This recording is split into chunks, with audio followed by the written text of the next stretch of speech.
Action of medicine, तो आपको ये ऑर्गेनॉन ऑफ मेडिसिन में 10 मार्क्स का क्वेश्चन पूछा जाता है, क्योंकि यहाँ पे आपको प्राइमरी और सेकेंडरी दो एक्शंस होते हैं, इनको दोनों को ही डिस्क्राइब करना होता है।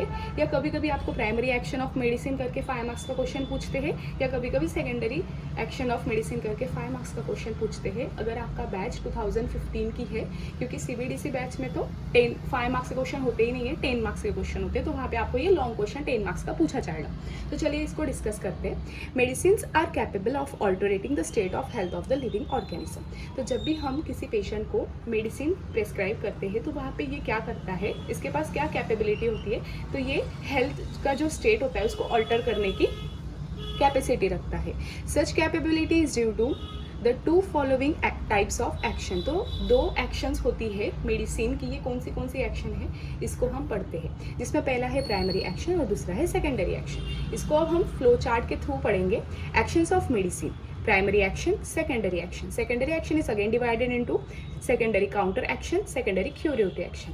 तो यहाँ पे क्या हुआ कि पहले तो एक्शंस ऑफ मेडिसिन में दो है, एक प्राइमरी है और एक सेकेंडरी है। प्राइमरी में कोई पार्ट्स नहीं है या कोई भी टाइप्स नहीं है, लेकिन सेकेंडरी जो है उसमें दो टाइप्स आते हैं। पहला है सेकेंडरी काउंटर एक्शन, जो कि कब हमें देखने को मिलता है, observe during antipathic mode of treatment. तो जब भी patient antipathic mode of treatment लेता है, उसके बाद हमें सेकेंडरी काउंटर एक्शन देखने को मिलता है। बात करें सेकेंडरी क्यूरेटिव एक्शन की, तो observe during homeopathic mode of treatment. तो जब भी हम होम्योपैथिकली पेशेंट को ट्रीट करेंगे, तो वहाँ पे हमें क्या देखने को मिलेगा, सेकेंडरी क्यूरेटिव एक्शन जिसमें हम सबसे पहले पढ़ेंगे A, primary action of medicine, section 63। कभी कभी आपको ये MCQ में पूछा जाता है कि प्राइमरी एक्शन ऑफ मेडिसिन कौन से एफोरिज्म में दिया गया है, या हैनेमन सर ने कौन से एफोरिज्म में इसको समझाया गया है। तो इसका एफोरिज्म है, आपको याद रखना है 63। Every medicine deranges the vital force and causes an alteration in the health of the individual for a longer or a shorter period. तो यहाँ पे क्या बोला गया है कि जब भी हम मेडिसिन देते हैं या प्रेस्क्राइब करते हैं पेशेंट को, ये क्या करता है, पहले तो वाइटल फोर्स को डिरेंज करेगा, एक ऑल्टरेशन लाएगा हेल्थ में पेशेंट के, जो हमें लॉन्गर पीरियड के लिए देखने को मिल सकता है या शॉर्टर पीरियड के लिए देखने को मिल सकता है, जिसको हम क्या बोलते हैं, primary action. This is term as primary action. First action of medicine on vital force, तो ये पहला एक्शन होता है मेडिसिन का वाइटल फोर्स पे। It is defined as the first phase of the biophysic action of the medicine. तो इसको क्या बोलते हैं कि जो भी हम बायोफिजिक एक्शन ऑफ मेडिसिन बोलते हैं, इसका ये फर्स्ट फेज कहलाता है। और ये क्यों होता है, या ये किन दो चीज़ों की वजह से होता है। Although this is due to medicinal power and that of the vital force together. तो मेडिसिनल पावर और वाइटल फोर्स, दो चीज़ों का कॉम्बिनेशन होकर हमें ये बायोफिजिक एक्शन का फर्स्ट फेज देखने को मिलता है। लेकिन अगर हम प्रिंसिपली बात करें कि ये मेनली किस चीज़ की वजह से होता है, it is principally due to medicine. तो आपको कभी कभी ये MCQ में पूछा जाता है, तो आपको याद रखना है कि ये दो चीज़ों की वजह से होता है, मेडिसिनल पावर और वाइटल फोर्स। लेकिन अगर प्रिंसिपली क्वेश्चन में आ जाता है, तो वहाँ पे आपको मेडिसिन बोलना होता है।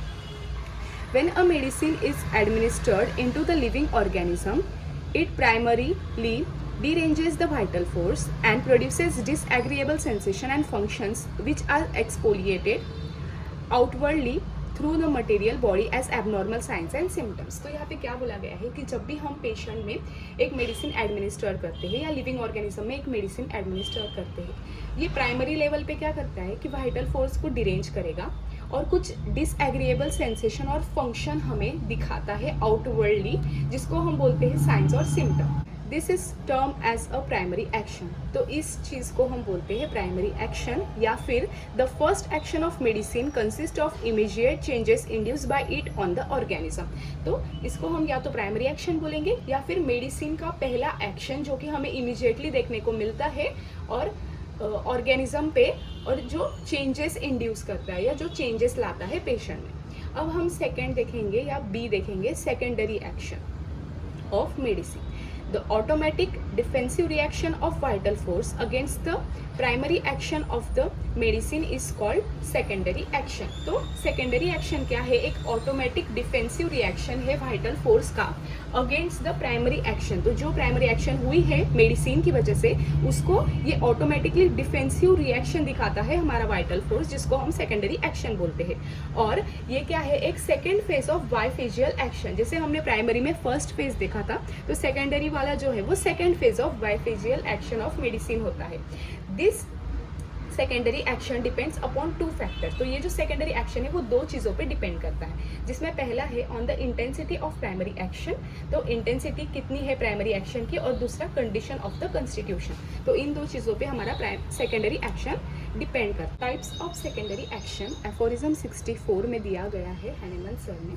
तो कभी कभी आपको ये भी पूछते हैं कि टाइप्स ऑफ सेकेंडरी एक्शन कौन से एफोरिज्म में दिया है, तो आपको याद रखना है 64।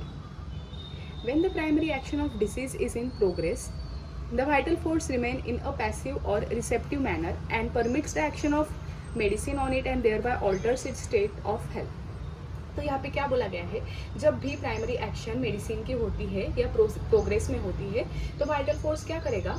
पैसिवली उसको एक्सेप्ट करेगा। जो भी एक्शन मेडिसिन वाइटल फोर्स पे दिखाती है, वो वाइटल फोर्स जो है वो एक्सेप्ट करता है, और उसी मेडिसिन के इफेक्ट की वजह से जो भी अल्टरेशन उसमें आते हैं वो हमें हेल्थ में देखने को मिलते हैं। The vital force then rouses itself again and react in a opposite manner to first action of to develop.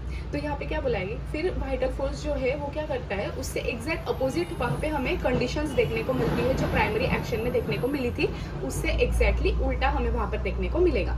तो पहला है, उसमें पहला जो पार्ट है वो है secondary counter action. The exact opposite condition of health, जिसको हम काउंटर एक्शन बोलते हैं, to primary action produces upon it. This happens when primary effect of medicine is opposite in nature to the natural state of vital force. तो मतलब यहाँ पे क्या हुआ कि जैसी वाइटल फोर्स ने जो पहले एक्शन दिखाया था मेडिसिन की वजह से, जो उसमें अल्टरेशन आया और जो उसने हमें साइंस और सिम्टम के थ्रू दिखाया, वो जैसा था उससे बिल्कुल उल्टा काउंटर या एग्जैक्ट अपोजिट हमें यहाँ पे कंडीशन देखने को मिलती है, तो उसको हम बोलते हैं secondary counter action of medicine.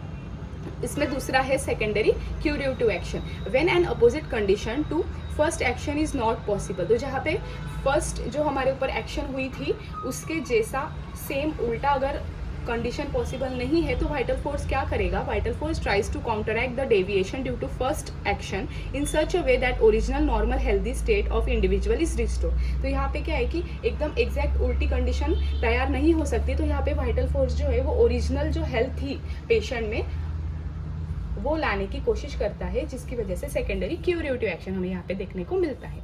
अब हम यहाँ पे देखेंगे example of primary and secondary action, जो कि एफोरिज्म 65 में दिया गया है।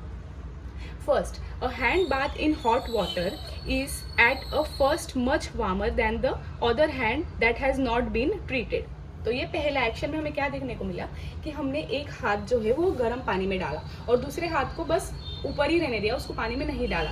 तो यहाँ पे क्या होगा कि जो पहला हाथ हमने पानी में डाला है वो बहुत ज़्यादा गर्म हो जाएगा, क्योंकि ये उसकी पहली एक्शन है या प्राइमरी एक्शन है। But when it is withdrawn from the hot water and thoroughly dried, it becomes in a short time colder than the other secondary action. तो यहाँ पे क्या बोला है? फिर अगर हमने क्या किया, पहले वो हाथ गर्म पानी में डाला था, उसको फिर थोड़े टाइम के बाद बाहर निकाला, तो पहले तो वो जब अंदर था पानी में तो वो गर्म रहेगा, लेकिन जैसे ही हम उसको बाहर निकालेंगे और सुखाएंगे, जब वो सूख जाएगा तो वो जो दूसरा हाथ है जिसको हमने पानी में नहीं डाला था उससे भी ज़्यादा कोल्ड हो जाता है या कोल्डर हो जाता है थोड़े ही टाइम में, तो उसको हम बोलेंगे सेकेंडरी एक्शन।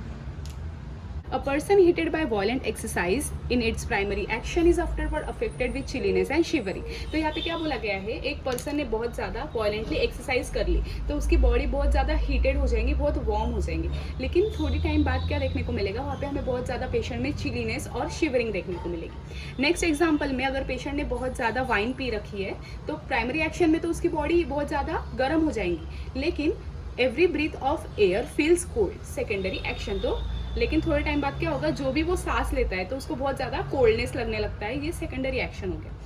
फोर्थ एग्जाम्पल है after constipation and sleepiness produce by OPM primary action. तो प्राइमरी एक्शन में ओपीएम क्या करेगा, कॉन्स्टिपेशन और स्लीपीनेस प्रोड्यूस करता है, लेकिन the following night will be all more sleeplessness and diarrhoea. तो सेकेंडरी एक्शन में हमें क्या देखने को मिलेगा, स्लीपलेसनेस और डायरिया देखने को मिलेगा। अब हम बात करेंगे secondary curative action. Secondary curative action is seen when a minute dose of medicine is given that is similar in action to the state of disease। तो सेकेंडरी क्यूरेटिव एक्शन हमें कब देखने को मिलेगा, जब भी स्टेट ऑफ डिसीज का और मेडिसिन का एक्शन सिमिलर होगा और जो हमने मेडिसिन प्रेस्क्राइब की है उसका माइन्यूट डोज होगा। तो इसको हम एक फ्लो चार्ट के थ्रू समझते हैं। माइन्यूट सिमिलर रेमेडी हमने प्रेस्क्राइब की, उससे क्या होगा, स्लाइट प्राइमरी एक्शन देखने को मिलता है मेडिसिन का, जिससे एक आर्टिफिशियल डिसीज तैयार होती है पेशेंट के बॉडी में, जो कि लेकिन स्ट्रॉन्गर होती है एक नेचुरल डिसीज के मुकाबले, डिस्ट्रॉयज नेचुरल डिसीज। तो ये क्या करेगी, अब हमारी जो वाइटल फोर्स के ऊपर जो हमने मेडिसिन का इफेक्ट डाला है उससे वो क्या करेगी, जो नेचुरल डिसीज है उसको डिस्ट्रॉय करेगी। अब हम जो पेशेंट है वो किस चीज़ से सिर्फ सफ़र कर रहा है, फिर ओनली मेडिसिनल डिसीज रिमेन्स। तो सिर्फ मेडिसिनल डिसीज से अब वो सफ़र करता है। Secondary curative action of vital force हमें देखने को मिलता है और मेडिसिनल डिसीज रिमूव हो जाती है। क्यों, क्योंकि हमने अभी यहाँ पे बात की थी कि हम माइन्यूट डोज ही प्रेस्क्राइब करते हैं, तो ये कुछ टाइम के लिए पेशेंट पे एक्ट करती है और फिर चली जाती है। तो यहाँ पे क्या हो जाएगा, फिर वाइटल फोर्स जो है वो रिस्टोर हो जाती है और हम पेशेंट को इसी तरह हेल्थ में लेकर आते हैं या उसे हम क्योर कर देते हैं। Example of secondary curative action. Diarrhea of a patient or a person is cured by medicine which can produce similar diarrhea। तो हमारे होम्योपैथी में हम क्या करते हैं, जैसे पोडोफाइलम, तो पोडोफाइलम जो है वो नेचुरली अगर हम ऐसे ही दे देते हैं बिना पोटेंटाइज किए तो वो पेशेंट के अंदर बहुत ज़्यादा डायरिया कॉज करवाता है, लेकिन अगर हम उसे पोटेंटाइज करके देते हैं तो वो वही डायरिया को ठीक कर सकता है। तो ये पहला एग्जाम्पल। दूसरा है constipation is cure by a medicine producing similar type of constipation. तो ये भी एक एग्जाम्पल हो गया हमारा सेकेंडरी क्यूरेटिव एक्शन का। अब हम बात करेंगे सेकेंडरी काउंटर एक्शन की। When an exact opposite condition of primary action is possible then the vital force react equally and opposite to primary action. तो जब भी प्राइमरी एक्शन के exact opposite vital force equally और opposite एक condition तैयार कर सकता है, तो ऐसे टाइम पे हमें सेकेंडरी काउंटर एक्शन देखने को मिलता है, तो जिसको हम सेकेंडरी काउंटर एक्शन बोलते हैं और इसको भी हम एक फ्लो चार्ट के थ्रू समझते हैं। अपोजिट या एंटागोनिस्ट मेडिसिन गिवन। तो मेडिसिन जब हम अपोजिट देते हैं तब क्या होता है, प्राइमरी एक्शन सप्रेसेस सिम्टम। तो जो भी प्राइमरी एक्शन अब पेशेंट में आएंगी वो सप्रेस कर देंगी बाकी के सारे सिम्टम्स को। टेम्पररी तो पेशेंट को रिलीफ मिल जाता है, लेकिन क्या होता है, फॉल्स रिमूवल ऑफ डिसीज। तो यहाँ पे डिसीज जो है वो ठीक से रिमूव नहीं होती है, तो ये फॉल्स रिमूवल ऑफ डिसीज हो गया।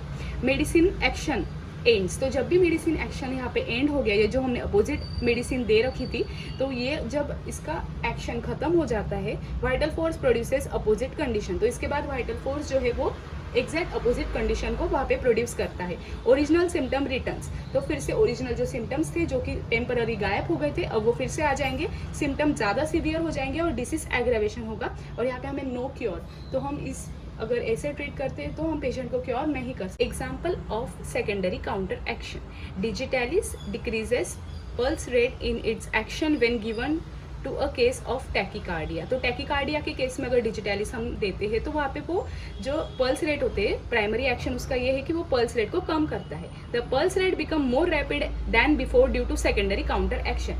लेकिन सेकेंडरी काउंटर एक्शन ये दिखाता है तो यहाँ पे क्या हो जाएगा, जो पल्स थी जितनी हमने पेशेंट को पहले दवाई देने से पहले दी थी उससे भी अब ये ज़्यादा जो है रैपिड हो जाती है। जो हमने कम करने के लिए दी थी अब इसका उल्टा क्या हो जाएगा, यहाँ पे पेशेंट में हमें बहुत ज़्यादा पल्स रेट देखने को मिलता है। Thank you.